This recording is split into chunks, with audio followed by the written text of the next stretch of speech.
Welcome to this explainer. I am so incredibly glad you're joining me today because we are diving into a story that's probably going to completely flip how you think about wealth, conflict, and resilience.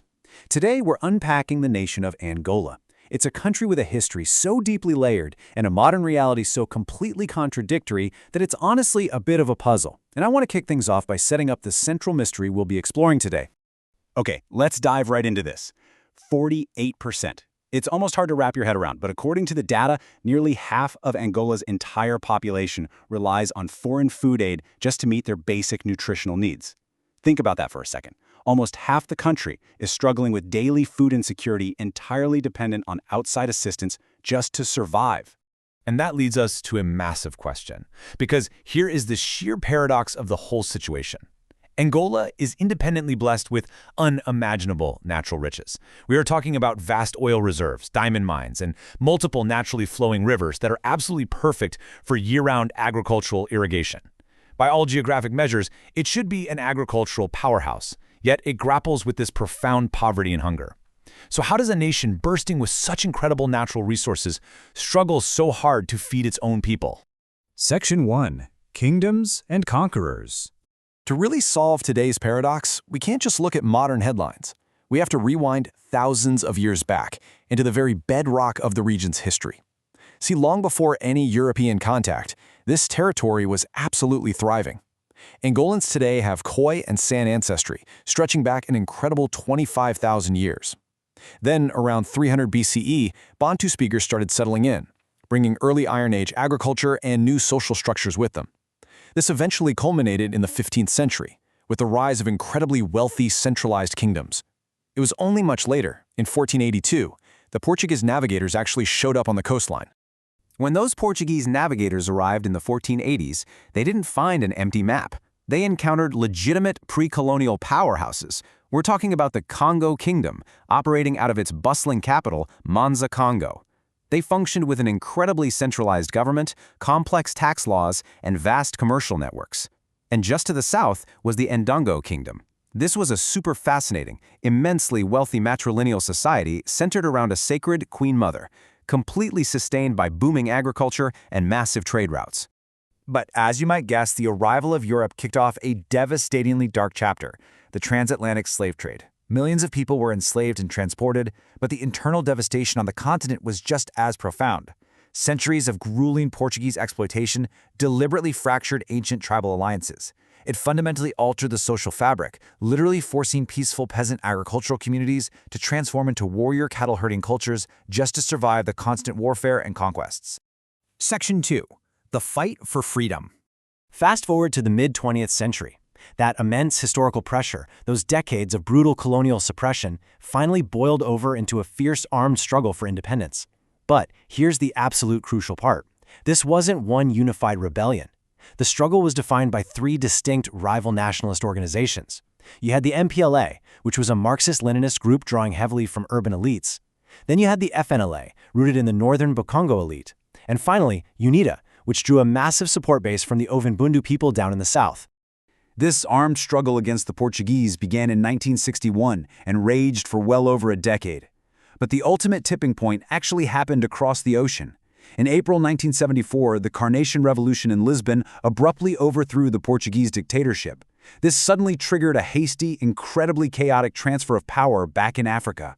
And on November 11, 1975, the MPLA officially declared Angolan independence. Section 3. The Cold War Battlefield.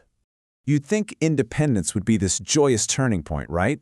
Well, that immense hope evaporated in a matter of weeks. The three local factions couldn't reconcile, and they immediately turned their weapons on each other. But this civil war didn't happen in a vacuum. It happened smack in the middle of the Cold War. Superpowers saw Angola's strategic position and massive resources, and they essentially hijacked the conflict. The MPLA was heavily backed by the Soviet Union and Cuba, while the FNLA and UNITA were propped up by the USA and South Africa. Billions of dollars worth of attack jets and heavy weapons flooded in, totally transforming a local fight into an unwinnable, high-tech proxy war. 27. Just let that sink in for a second. 27 years. That is how long this civil war lasted. Nearly 3 unbroken decades of violence stretching from 1975 all the way to 2002. An entire generation of people was born and raised knowing absolutely nothing but the crossfire of a global geopolitical chess match. And the human reality of those 27 years is utterly devastating. It is estimated that a minimum of 500,000 people lost their lives in the fighting. It became one of the absolute longest and bloodiest wars on the African continent, a profound tragedy that completely tore the nation apart. The specific everyday toll on society is honestly hard to overstate. The war economy completely decimated basic healthcare, agriculture, education, the whole shebang. Even more shockingly, Angola was left with a horrific, dubious title: the highest per capita rate of landmine injuries in the entire world. Millions of people were internally displaced, entirely uprooted from their ancestral lands, and the capital city, Luanda, was suddenly transformed into a desperate, uncontrolled nesting space for refugees fleeing the violence out in the countryside. Section 4. Scars of a Fragile Peace. Eventually, we hit May 2002. The death of UNITA leader Jonas Savimbi finally brought the military phase of the civil war to an end.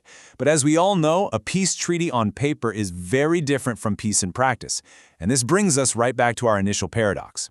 Post-war Luanda experienced this massive, oil-funded economic boom, an unprecedented building surge that actually turned it into one of the most expensive cities on earth for expats. But socially, complete stagnation. The new wealth is tightly monopolized by a political elite, the media is suppressed, and rural agriculture largely remains abandoned, which perfectly explains why 48% of the population still has to rely on food aid today, even as skyscrapers cast long shadows over entrenched poverty. But here is where things get genuinely inspiring. Despite all of this heavy history, there is an incredible spark of life.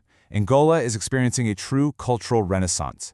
After decades of being deprived of a modern cultural education system, the country is vibrantly fighting back through the arts. We're seeing this massive emergence of post-colonial theater, original operas, and symphonic orchestras. They even hosted the 2010 African Games, which was a huge symbolic victory and a real declaration of capability on the world stage. It's this vital, beautiful act of reclaiming the Angolan identity. But of course, the past isn't easily erased. As the contemporary art scene often points out, conceptions of the nation are still laden with violent memories. There is a deep, lingering trauma, and in some ways, a political amnesia in modern Angola. The physical war is over, the treaties are signed, but the psychological rebuilding of the people, the repairing of trust between historically divided communities, that work has really just begun. Which leaves us with this final, provocative thought to take away. How does a nation built on such violent memories, a place with unimaginable natural wealth but incredibly deep scars, actually forge a truly unified democratic future? It's a massive, complex question, and it's one that Angola continues to wrestle with every single day. I want to thank you so much for hanging out with me for this explainer. Keep asking questions, keep looking beyond the data, and definitely keep exploring the deep history behind our global headlines. I'll see you next time.